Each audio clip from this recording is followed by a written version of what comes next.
Puji Tuhan, Shalom. Selamat malam rekan-rekan BC. Saya percaya semua kabarnya pasti baik-baik, amin.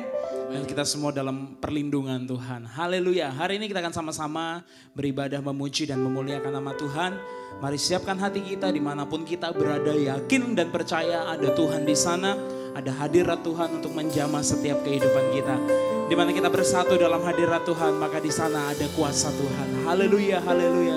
Mari sembah dan agungkan Dia. Haleluya Tuhan. Kami bersyukur buat kebaikan-Mu Tuhan. Sebab kami bersyukur Tuhan.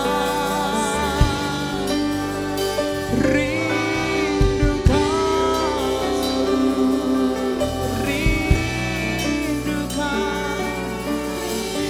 selalu dekat.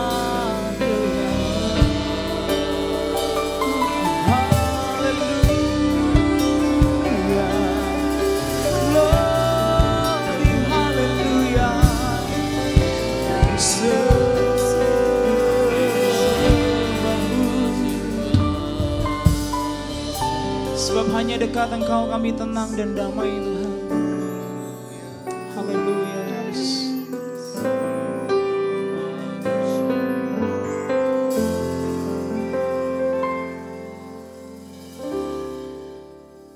Hanya dekat Allahku, rasa tenang hatiku.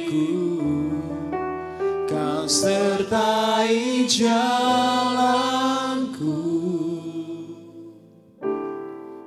sepanjang hidupku, ya. Hanya dekat padamu ada kekuatan.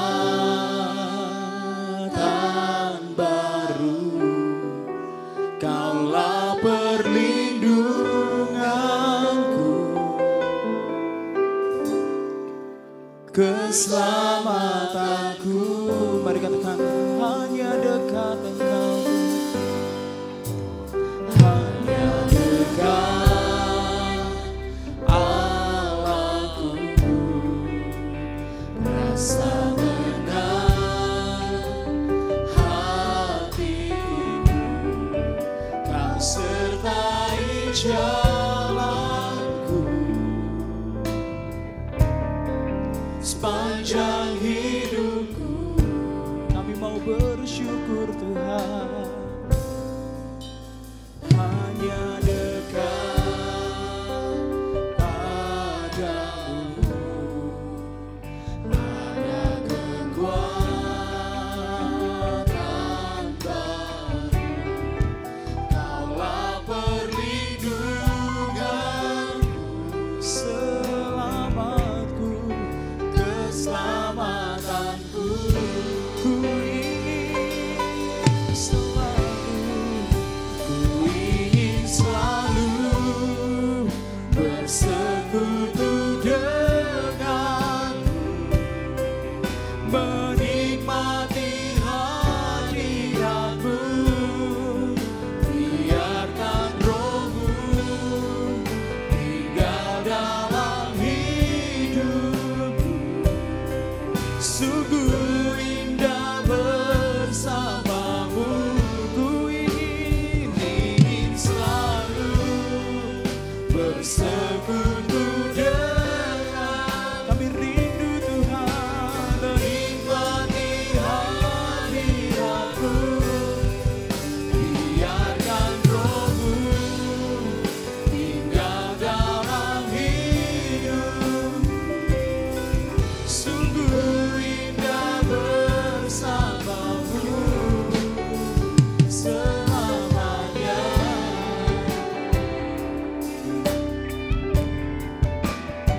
Kami mau terus bersyukur Tuhan, ya. Hanya dekat Allahku, rasa tenang hati.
bersyukur buat kebaikan-Mu atas kami.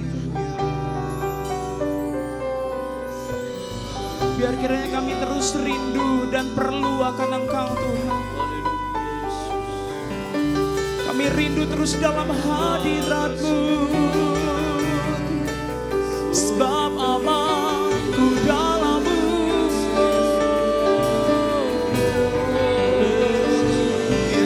Haleluya. Terima kasih Tuhan. Terima kasih Tuhan. Haleluya. Kami percaya Tuhan bahwa hadirat-Mu adalah tempat terbaik untuk kami. Dan setiap kami memiliki kerinduan ini agar kami terus tinggal Tuhan dekat dengan Engkau Tuhan.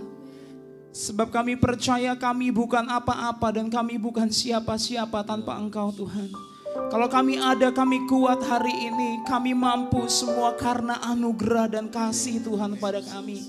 Maka hari ini Tuhan kalau kami ada memuji menyembah-Mu, Ini adalah bentuk di mana kami menaikkan pujian, syukur, rasa terima kasih kepada Tuhan.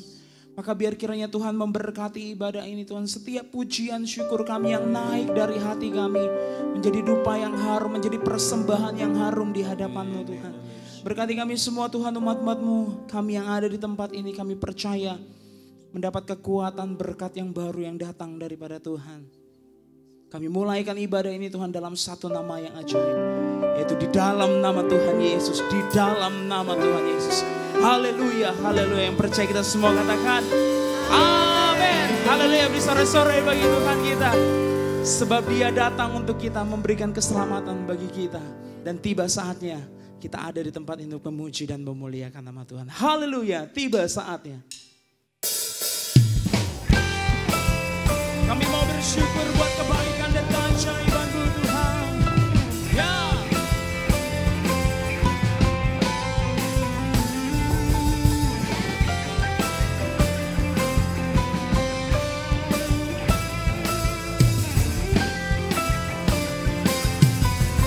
Mari umat Tuhan angkat pujian ini. Tiba saatnya kami berkumpul bersama dari segenap suku dan bangsa, berdiri di hadapan tata anak satu suara, menyatakan keselamatan, keselamatan bagi Allah yang duduk dan bertata. Kami naikkan pada anak domba, pujian dan kekuatan, hormat dan kekuasaan, kemuliaan bagi Dia selamanya. Haleluya. Ya. Sebab keselamatan hanya ada di dalam Engkau Tuhan.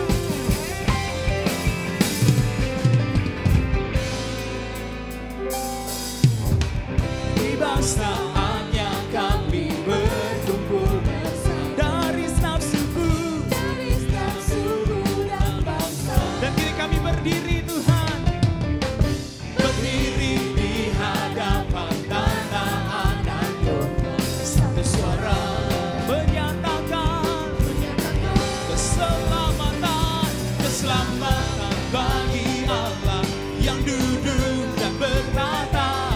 Kami naikkan pada anak domba, ya, pujian dan kekuatan, hormat dan kekuasaan, kemuliaan bagi Dia selamanya. Mari dan keselamatan, keselamatan bagi Allah yang duduk dan bertata. Kami naikkan pada anak domba, pujian dan kekuatan, hormat dan kekuasaan, kemuliaan bagi Dia selamanya. Ya,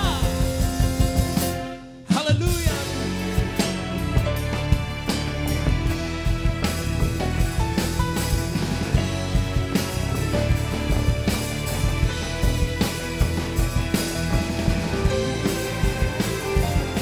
Sebab kalau sumber keselamatan kami Tuhan,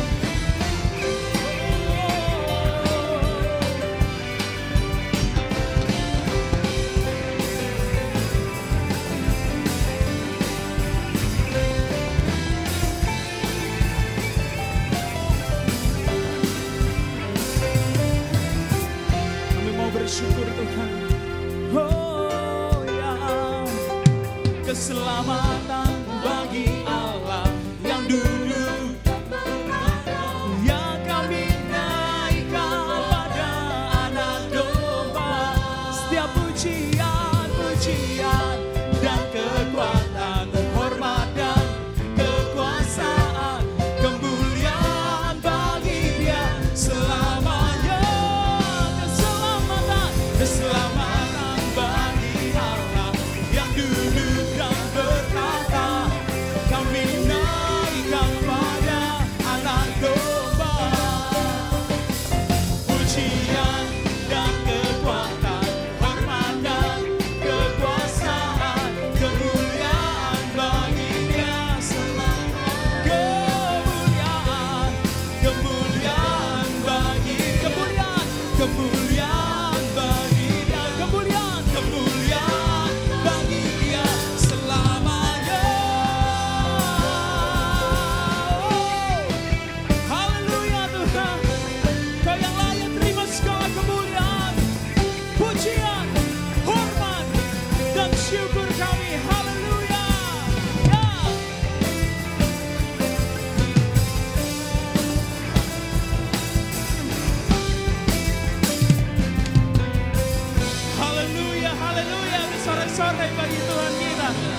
Sebab keselamatan kita datangnya daripada Allah yang hebat. Amin.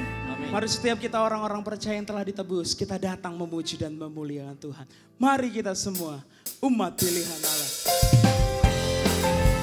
Haleluya Tuhan.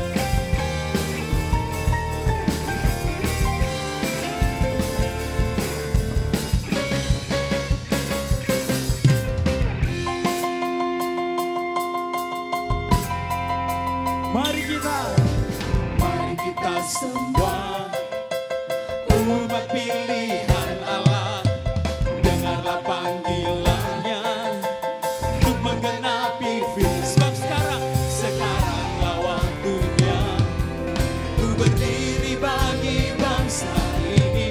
Mari maju umat Allah. Mari kita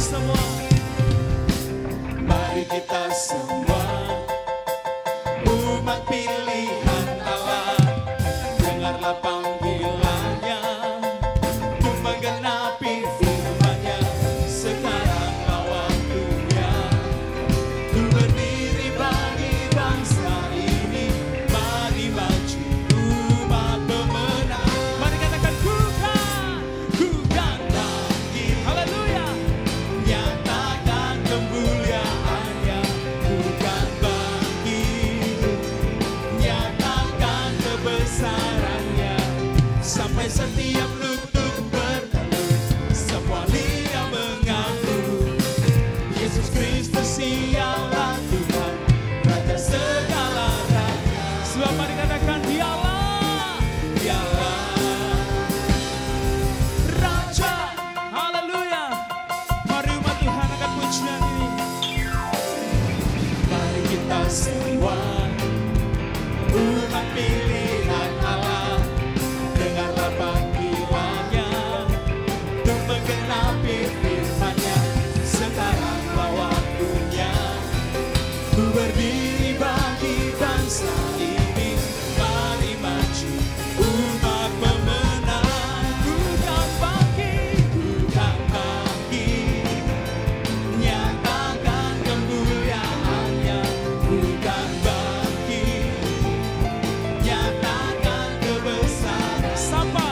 sampai setiap lutut bertelut, semua lidah mengaku Yesus Kristus dialah Tuhan, Raja segala raja. Sebab dialah Raja, dialah Raja. Haleluya. Dialah Raja, sebab dialah Raja. Haleluya. Ya.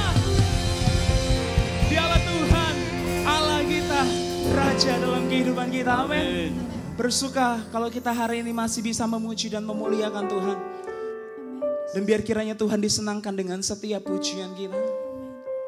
Dan saat ini mari kita sama-sama akan diisi dengan kebenaran firman Tuhan.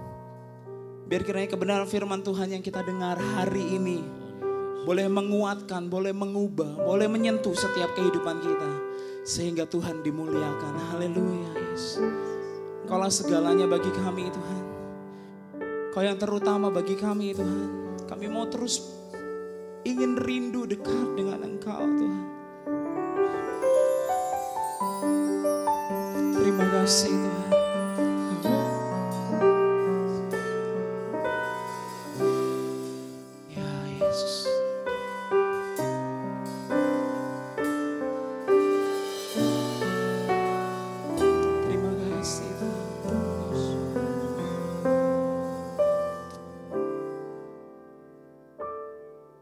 Bila hati terasa berat,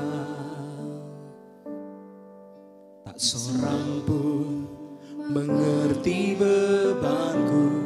Ku tanya Yesus, apa yang harus ku buat? Dia berfirman, mari datanglah. Dia selalu pedulikan aku. Ku datang Yesus, Dia pikul segala bebanku. Mari katakan sujud, sujud di altarnya. Ku bawa hidup,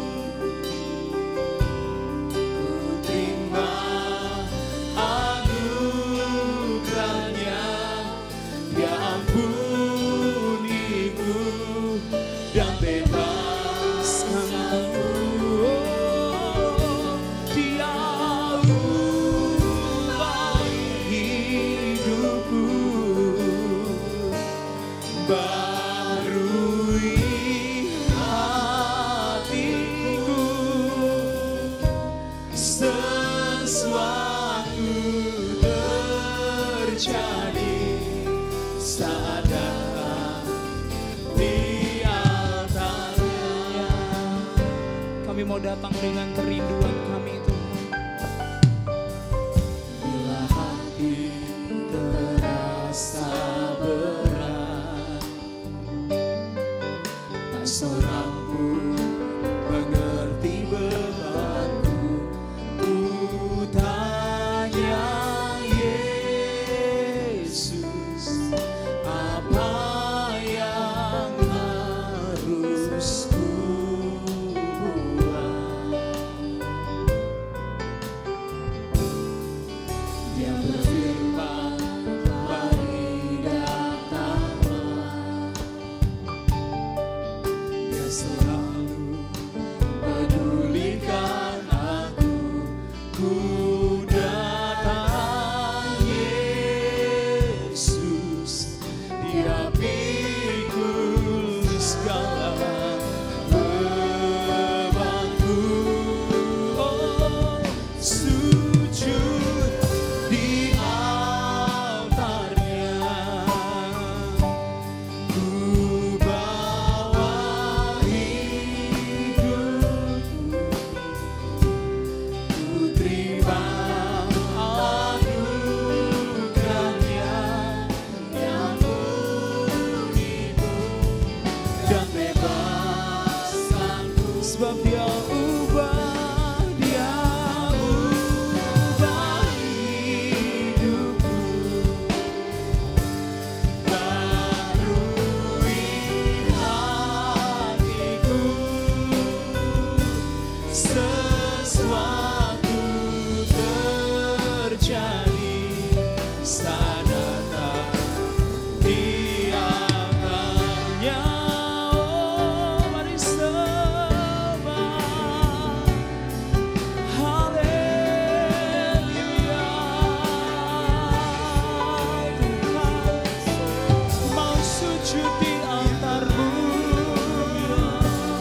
kasih Tuhan.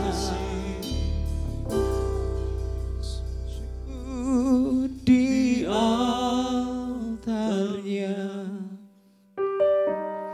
ku bawa hidupku,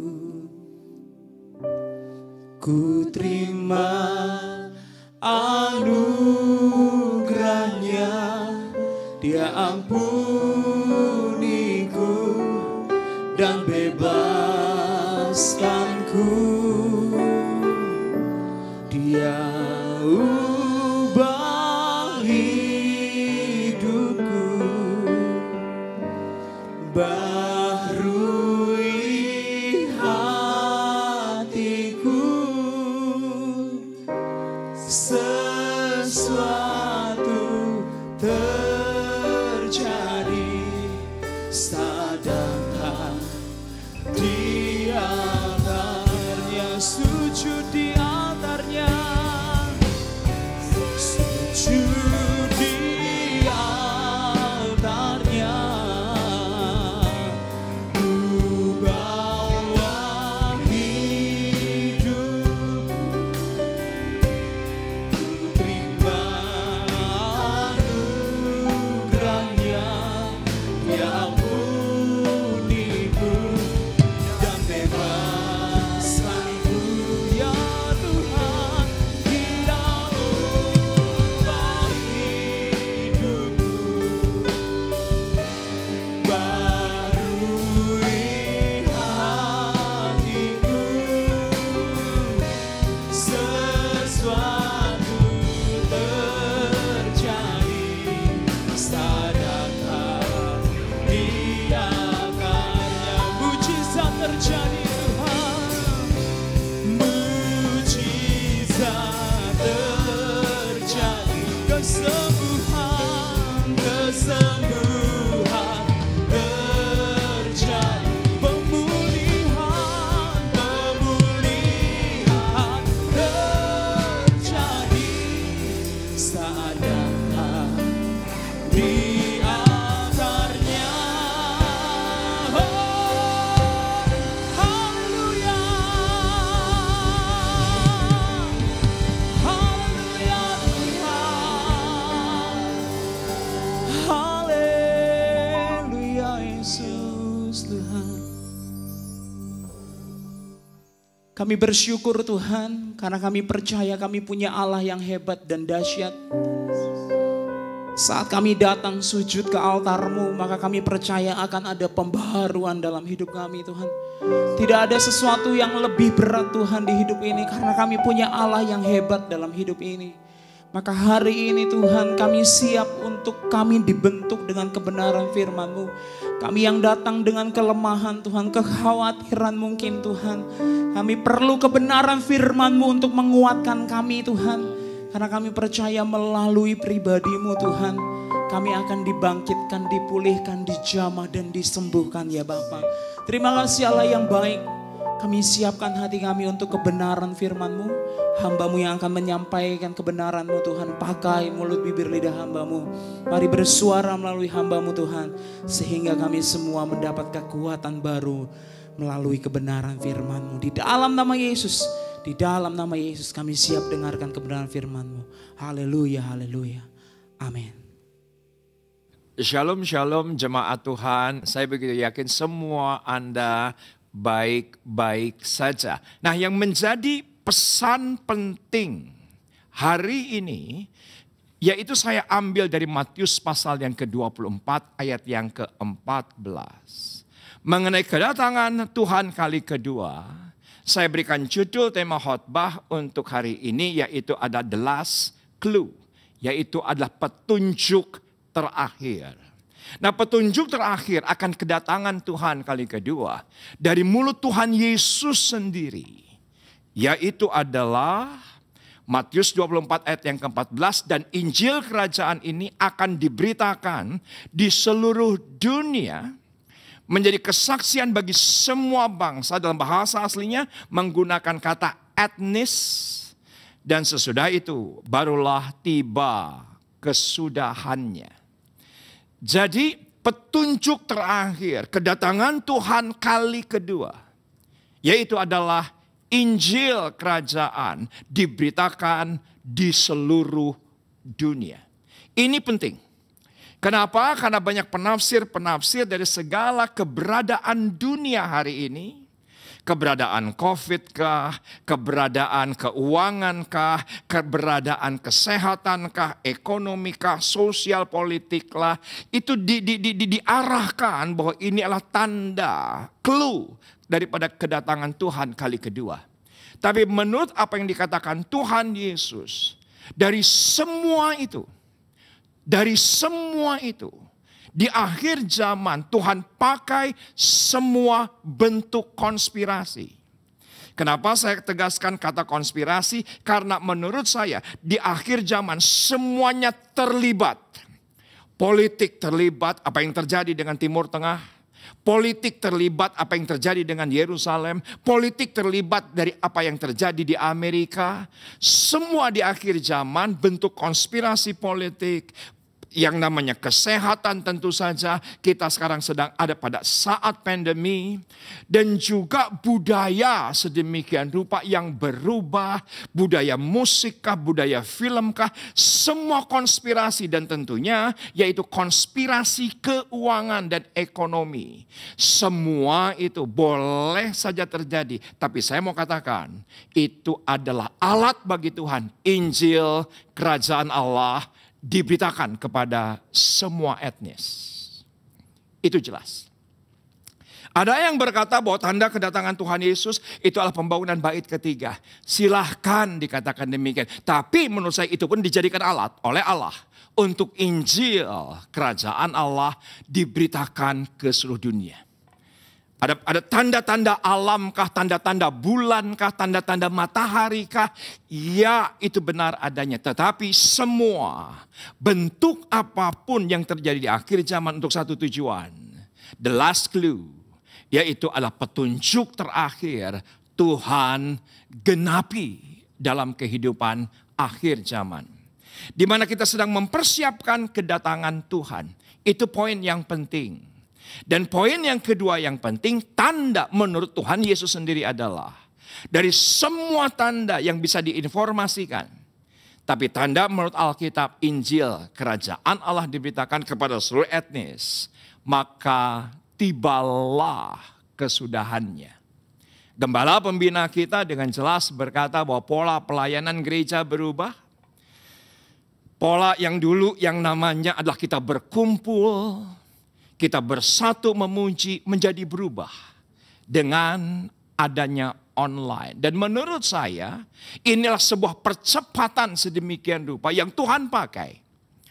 Pandemi COVID-19 yang Tuhan pakai. Kita harus di rumah saja, tidak bisa berkumpul di gereja. Kalaupun berkumpul di gereja harus dibatasi dengan jumlah tertentu agar terjadi social distancing. Maka apa yang terjadi justru di tengah-tengah pandemi, di tengah-tengah COVID, Injil kerajaan Allah diberitakan tanpa batas. Dan itu pun yang terjadi dan kami alami dan semua gereja alami. Karena bagaimanapun pelayanan gereja sekarang harus berubah dari yang semula terbatas menjadi tidak terbatas, yaitu menggunakan digitalisasi, menggunakan online. Begitupun juga dengan gereja di mana Tuhan percayakan kami melayani.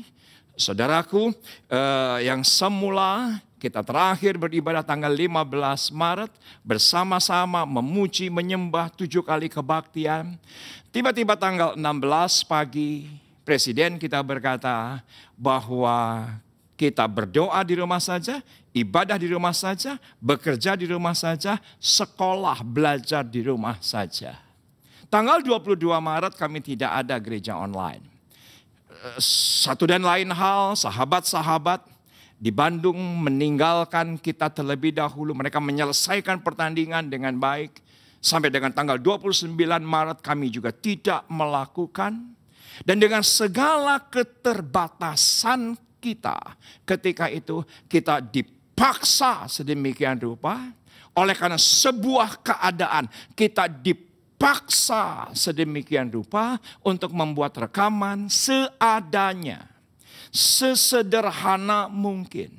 Tetapi yang penting gereja melakukannya, yang penting gereja merekamnya, dan yang penting mungkin sebagian jemaat dengan segala keterbatasan kuota, keterbatasan ketidaksiapan mental, keterbatasan daripada sinyal di daerah rumah mereka masing-masing, tetap harus dikerjakan dengan segala kesederhanaan. Yang mana ketika itu April minggu pertama saya melihat di digital, di social media platform kami hanya 200 subscriber. Dan apa yang terjadi tanpa diduga, justru pandemi ini memaksa kami. Dan Tuhan pakai pandemi ini untuk kami beritakan Injil tanpa batas. Sampai pada sebuah titik dari bulan Agustus yang lalu pelayanan gereja online kami menggunakan subtitles berbahasa Inggris. Dan apa yang terjadi sekarang pelayanan gereja online kami sudah menembus bangsa-bangsa. Yang semula hanya 200, tiba-tiba tumbuh sedemikian rupa setiap minggunya. Itu bisa melayani sekitar 20.000 gadget, 20.000 perangkat. Nggak tahu orangnya berapa, karena satu perangkat ada kemungkinan ditonton oleh 2 orang. Satu perangkat ada kemungkinan ditonton oleh 5-6 orang. Satu keluarga berkumpul, dan bukankah ini satu bukti di akhir zaman, apapun bentuknya, untuk satu tujuan, dan Injil Kerajaan Allah diberitakan di seluruh dunia. Tiba-tiba saya teringat dengan Roma 10 ayat yang ke-14, ayatnya berkata demikian.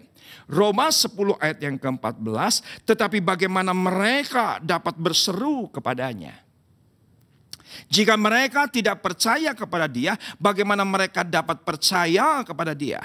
Jika mereka tidak mendengar tentang Dia, bagaimana mereka mendengar tentang Dia? Jika tidak ada yang memberitakannya, dalam bahasa hari ini, jika tidak ada yang broadcast, jika tidak ada yang menyebarkan dari sisi online, di mana tanpa batas kita bekerja. Yang penting kita melakukan yang terbaik hari ini. Kita tidak perlu tunggu sempurna tahun depan. Apa saja yang kita bisa kerjakan hari ini, kita belajar dari kesalahan, kita belajar dari pendapat banyak orang, kita perbaiki dan broadcast. Dan akhirnya Injil Kerajaan diberitakan di mana-mana. Tetapi ada satu pewahyuan yang tunjukkan dalam hati saya di hari terakhir.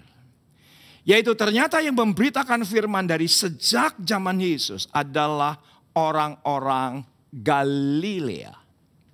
Ini menarik perhatian saya. Kenapa? Nanti kita akan lihat ayat-ayatnya. Dan kalau kita melihat konteks daripada Kisah Rasul pasal yang pertama, di mana dia berkata bahwa dia akan datang dengan cara yang sama.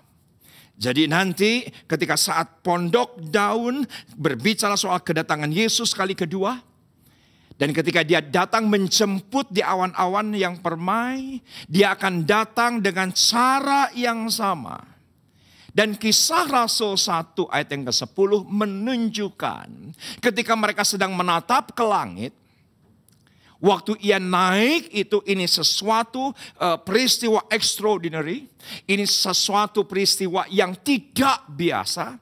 Ini sesuatu keadaan yang sangat hebat. Kenapa? Karena hukum gravitasi. Saudaraku, apa saja yang berbobot itu pasti jatuh ke bawah.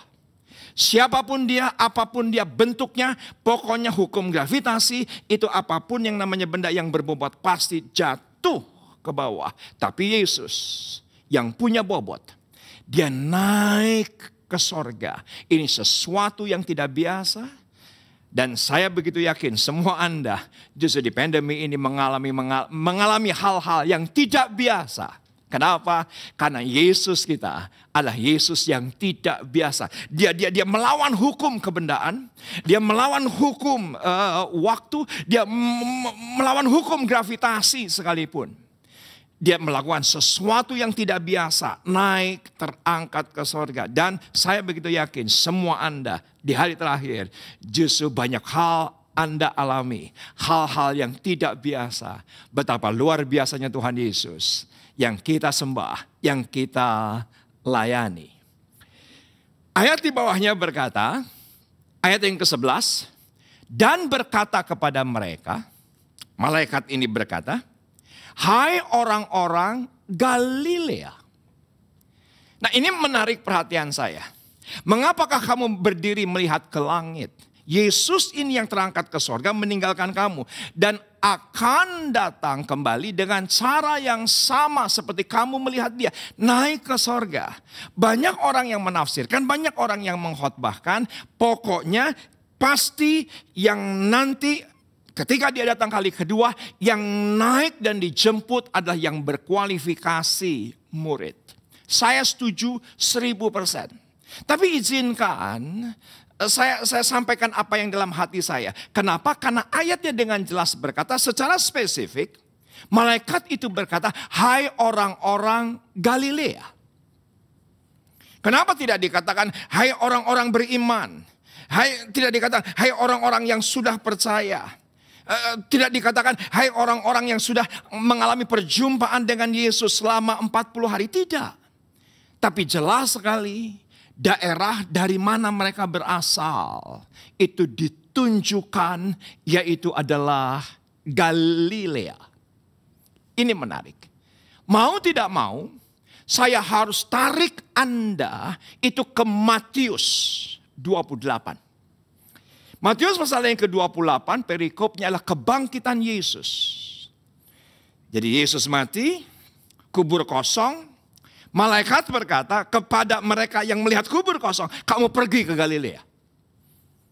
Dan ketika mereka bersuka cita melihat kubur itu kosong, mereka berkata, ya benar seperti yang dikatakan Tuhan kita beberapa hari yang lalu, beberapa bulan yang lalu, bahwa kubur itu kosong. Dan itu benar ketika mereka bersuka cita. Ayat yang ke-8 perhatikan, mereka segera pergi dari kubur itu dengan takut dan dengan sukacita yang besar.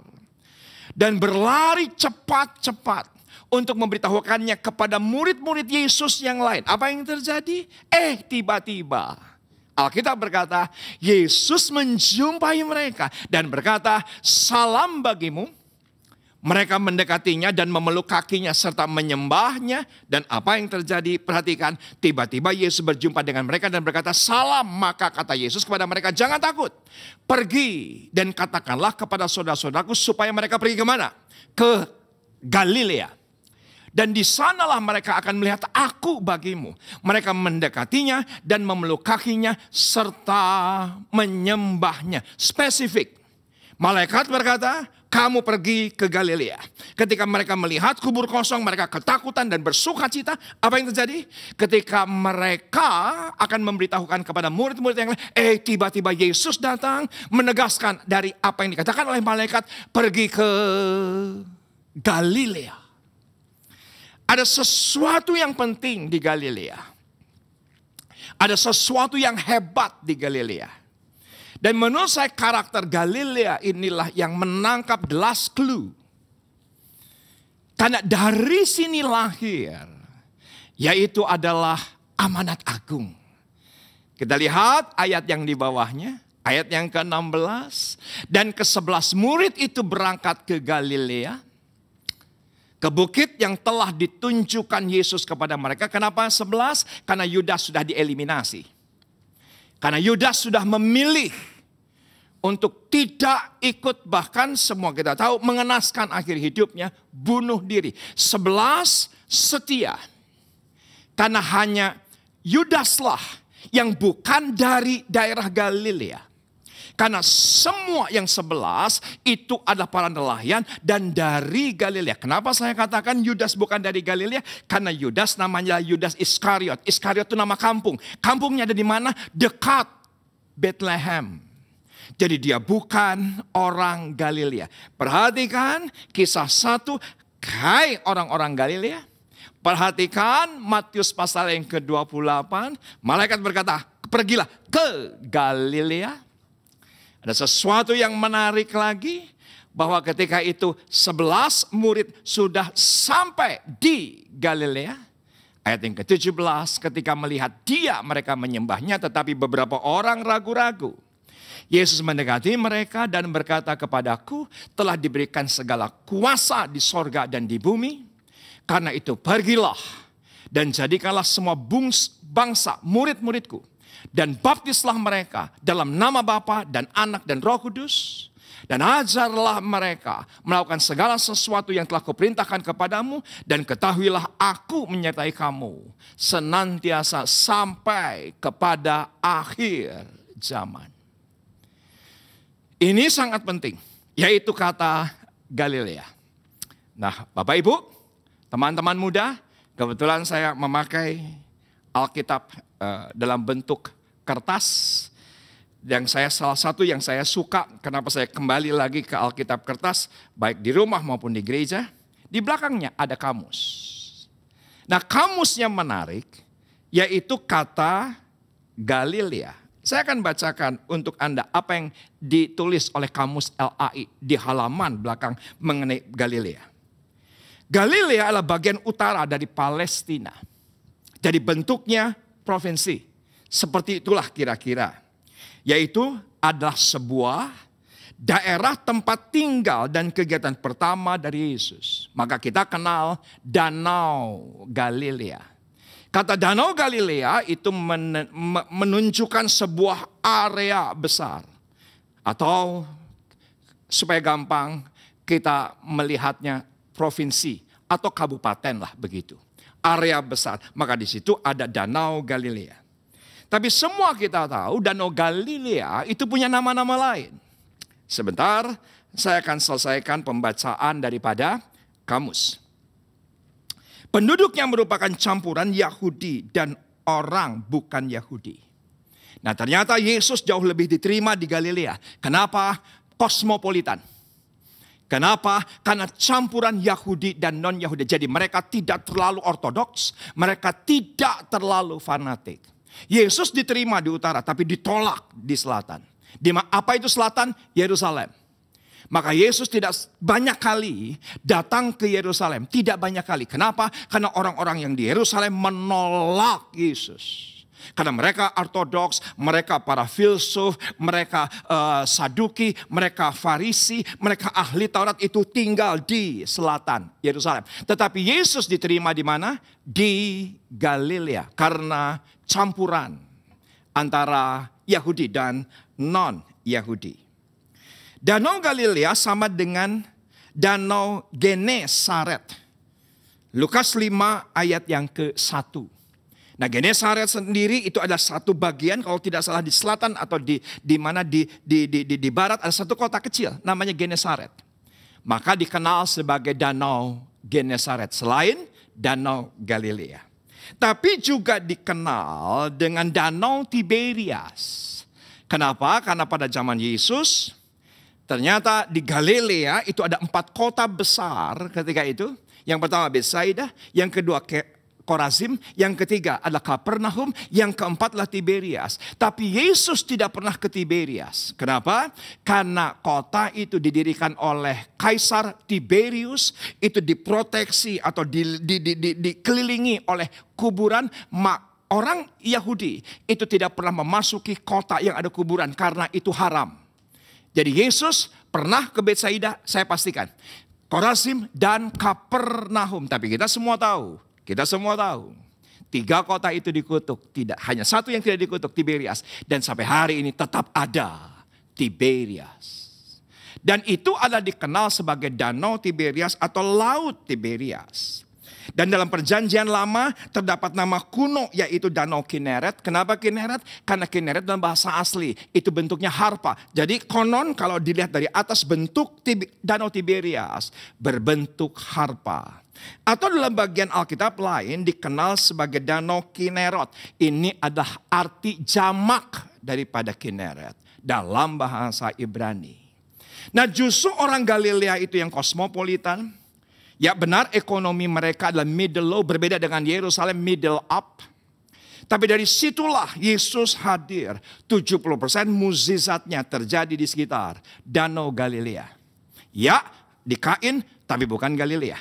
Iya, Yesus lahir di Bethlehem, tapi bukan Galilea. Iya, Bethesda ada di sekitar Yerusalem. Iya, Siloam ada di sekitar Yerusalem, tapi itu hanya 30% dari mukjizat Yesus. 70% terjadi di Galilea. Nah, ternyata dari orang-orang Galilea inilah Tuhan berkata, pergi dan jadikanlah segala bangsa muridku. Dan menurut saya, orang yang pergi memberitakan Injil yang di hari terakhir, yang broadcast pesan Tuhan, broadcast ibadah online, justru disitulah ada jaminan penyertaan Tuhan sampai akhir zaman. Tidak ada menurut saya jaminan sehebat itu, dan jaminan sehebat itu terjadi kepada orang-orang yang pertama pergi. Anda bisa pergi menggunakan gadget Anda, beritakan kabar baik, beritakan kesaksian yang baik, beritakan semua pengalaman Anda bersama dengan Yesus. Walaupun di rumah saja, Anda tetap bisa pergi. Dan setelah itu baptiskan dan muridkan mereka. Karena ada sebuah penelitian, ternyata ukuran keberhasilan gereja menurut bilangan research. Beberapa hari yang lalu melakukan riset, kalimatnya berkata pada umumnya gereja menganggap dirinya berhasil ketika dia berhasil membesarkan gereja itu sendiri. Membesarkan jemaatnya sendiri. Dan saya merasa justru keberhasilan gereja bukan ketika apa saja yang in, tapi seharusnya apa saja yang out. Bukan hanya keuangan yang in, jemaat yang in, keberhasilan yang in, justru keberhasilan gereja, apa saja yang bisa kita keluarkan dan berdampak bagi banyak orang. Itu penting. Sebelum gereja online ini dibuat, ada satu kesaksian tadi malam yang saya terima lewat WA. Yang mana dikatakan sekian minggu yang lalu ternyata di sekitar gereja kami, ada seorang suami pada satu pagi, semula bukan Kristen, beragama sepupu kita, dan menjadi Kristen, tetapi mereka hidup sebatang kara dengan istrinya, di tengah-tengah perkampungan, saudara sepupu kita, dan apa yang terjadi? Ternyata siangnya si istrinya meninggal. Jadi pada saat itu, dua orang tua batang kara ini meninggal dunia. Dan akhirnya orang-orang yang di pemukiman itu berkata bahwa kita akan kuburkan dengan cara, yaitu agama sepupu. Apa yang terjadi? Terdengar salah satu di antara tetangga ternyata ada jemaat gereja kami. Dan dia berkata, saya coba dulu hubungi gembala saya. Boleh enggak gereja kita yang melayani? Saudaraku, saya tidak tanya pernah ke gereja kita atau belum. Saya tidak pernah tanya. Saya tidak tanya apakah sudah ikut komsel kita belum.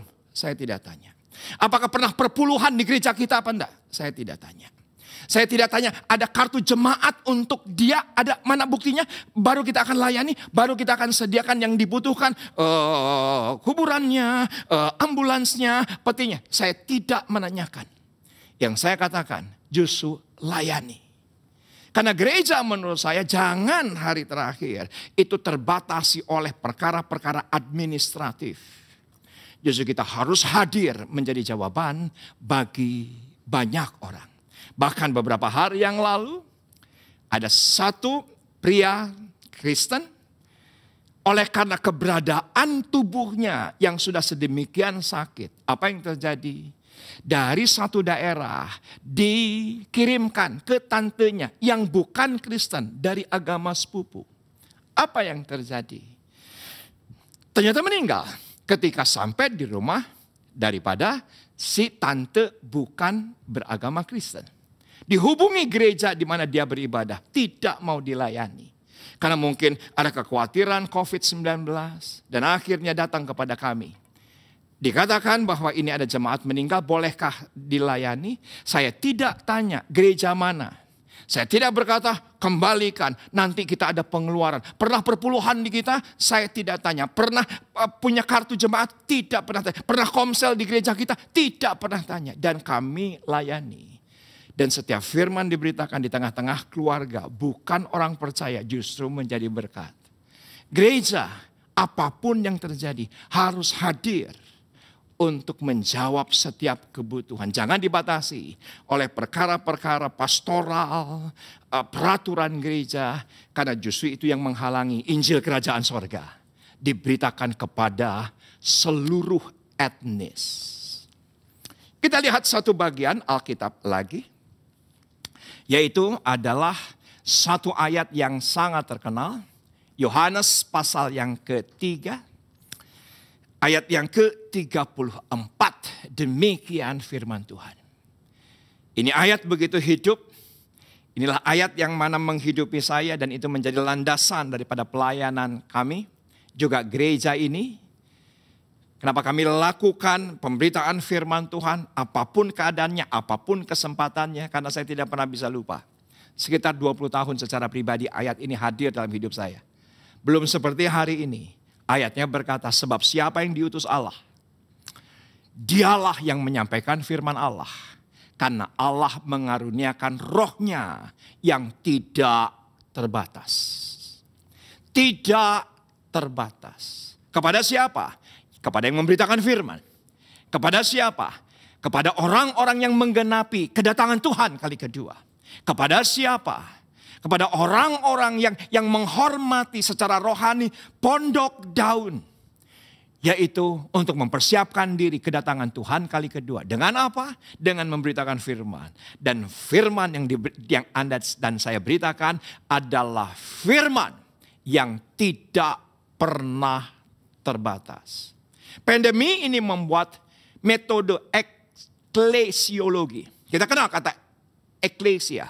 Eklesia adalah gambaran gereja, di mana kumpulan orang-orang yang dari kegelapan dikumpulkan kepada tempat yang terang. Itu adalah eklesia. Tapi eklesia oleh karena pandemi, oleh karena situasi berbeda. Kalau dulu eklesia berkumpul. Berkumpul di satu gereja, di gereja yang nyaman, di gereja yang dingin, di gereja yang dengan sound system yang bagus, lighting yang bagus. Semua Tuhan harus rubah. Kita sekarang tidak lagi harus terkungkung dengan keberhasilan masa lalu. Kita harus fleksibel dan relevan. Untuk kita ke depannya mempersiapkan dari detail apa yang Tuhan inginkan agar Injil Kerajaan Sorga itu diberitakan. Saya teringat ketika April kami membuat gereja online hanya 4 orang. Tapi beberapa hari yang lalu ketika kita review, setelah berkembang, hari Selasa ada pelayanan, hari Kamis ada pelayanan gereja online, hari Sabtu ada pelayanan gereja online, hari Minggu tentunya sekolah minggu, kids church kita ada gereja online, tentunya juga kebaktian umum, yang mana sudah memberkati Facebook, memberkati YouTube dan juga RCTI Plus. Sedemikian rupa Tuhan pakai platform-platform ini justru pelayanan kami tanpa batas yang luar biasa. Dari 4 orang sekarang tumbuh volunteer-volunteer yang semangat luar biasa. Saya mau melayani sebagai volunteer. Dan apa yang terjadi terkumpul 24 orang. Dan yang saya bersyukur luar biasa dari 24 orang. Hanya 4 orang yang berusia 35 tahun ke atas. Yang luar biasa. 20 mereka anak-anak muda. Yang dipakai Tuhan di generasi ini sebagai generasi Yeremia. Dan Tuhan pakai tanpa batas. Yang saya ingin katakan langsung atau tidak langsung ikuti proyek Tuhan yang terakhir ini. Yaitu adalah menjadi pemberita Injil Kerajaan. Yang 20 tadi bukan orang-orang yang muncul di layar. Yang 20 tadi bukan orang-orang yang setiap program mereka muncul di YouTube, muncul di Facebook, muncul di RCTI Plus. Bukan. Mereka ada di belakang layar. Mereka secara tidak langsung. Tapi mereka dipakai Tuhan luar biasa di akhir zaman ini. Ini doa saya. Yuk kita semua menjadi orang-orang Galilea. Karena Yesus berkata amanat agung bukan di Yerusalem, tapi di Galilea. Dan ketika dia naik di Yerusalem, yang melihat adalah Alkitab dengan jelas pada, hai orang-orang Galilea. Saya begitu yakin orang-orang Galilea yang adalah murid Yesus adalah yang menggenapi kegenapan firman Tuhan.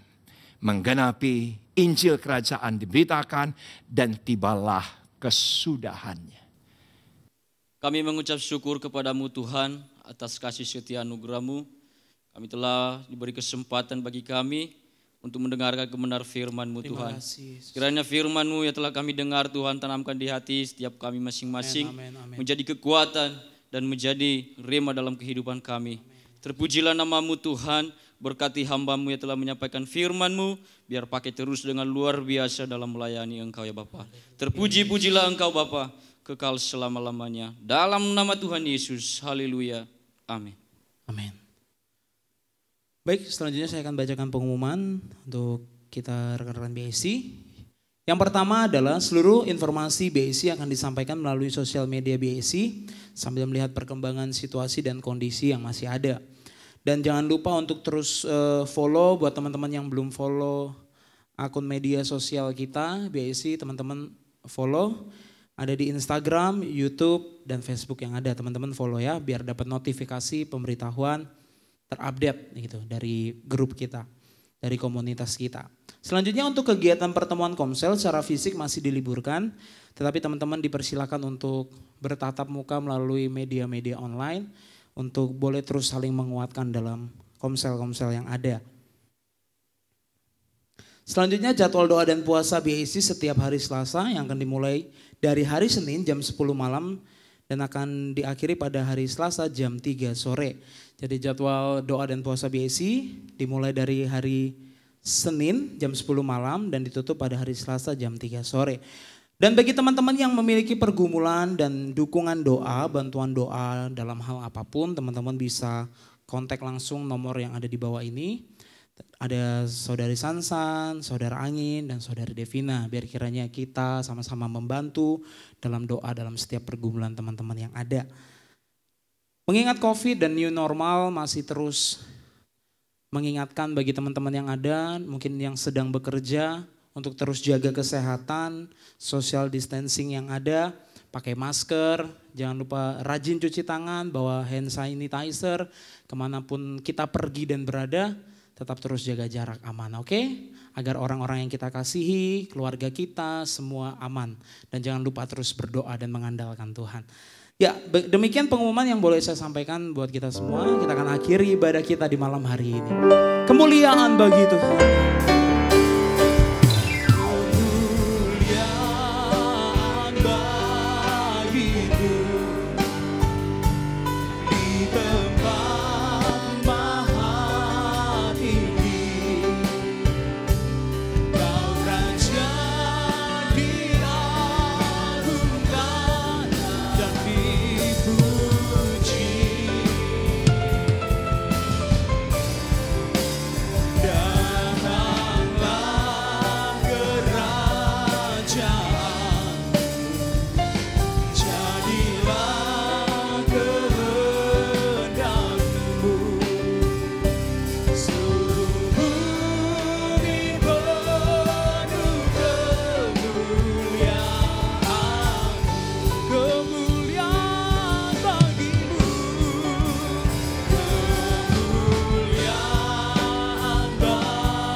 rekan-rekan BSI, kita telah mendengarkan firman Tuhan. Biarlah firman Tuhan itu dapat menjadi berkat dalam kehidupan kita, dapat tertanam, tumbuh dan berbuah. Rekan-rekan BSI, mari kita mengangkat tangan untuk berdoa berkat. Allah Bapa kami di surga, terima kasih Bapak. Kami telah mendengarkan firman-Mu pada hari ini. Bapak, biarlah firman-Mu ini dapat kami mengerti, dapat kami terapkan dalam kehidupan teman-teman BSI kami. Bapak, terpujilah nama-Mu Bapak. Engkau juga memberkati hamba-Mu yang telah memberitakan firman-Mu. Engkau memberkati pelayanannya. Engkau memberkati keluarganya. Engkau memberkati di mana dia berada. Engkau jauhkan dari hal-hal yang tidak inginkan. Bapak, terpujilah nama-Mu Bapak. Engkau juga memberkati pimpinan BSI. Engkau berkati keluarganya. Engkau berkati mata pencariannya. Engkau berkati juga dalam kesehatan dia. Terpujilah nama-Mu Bapa. Rekan-rekan BSI, terimalah berkat dari Allah Bapa, Allah Anak, Allah Roh Kudus, yaitu Tuhan Yesus Kristus. Mulai hari ini sampai selama-lamanya. Haleluya. Amin.